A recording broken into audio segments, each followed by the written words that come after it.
রেলওয়ের রানিং স্টাফদের ধর্মঘট প্রত্যাহারের ফলে সকাল থেকে সারা দেশে চালু হয়েছে ট্রেন চলাচল। তবে অধিকাংশ ট্রেন প্রায় যাত্রীশূন্য। আর শিডিউল বিপর্যয়ের কারণে চরম ভোগান্তিতে পড়ছেন যাত্রীরা।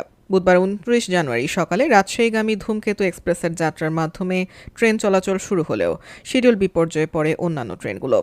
সকাল ৭টায় সময় দেওয়া হলেও প্রায় ১ ঘণ্টা দেরিতে চট্টগ্রামের উদ্দেশ্যে কমলাপুর থেকে যাত্রা শুরু করে সোনার বাংলা এক্সপ্রেস। কক্সবাজারগামী পর্যটক এক্সপ্রেস ছেড়ে যায় নির্ধারিত সময়ের ২.৫ ঘণ্টা পর। অধিকাংশ ট্রেনে যাত্রীর সংখ্যা অনেক কম। ধর্মঘটের পর ট্রেন চলাচল স্বাভাবিক হলেও শিডিউল বিপর্যয়ে ভোগান্তিতে থাকা যাত্রীরা বলছেন, স্বাচ্ছন্দ্যের যাত্রায় বিপাকে পড়েছেন তারা। ট্রেনের মতো গণপরিবহন চলাচল বন্ধ হওয়ার আগেই সমস্যা সমাধানের গুরুত্ব দেওয়ার অনুরোধ জানান যাত্রীরা।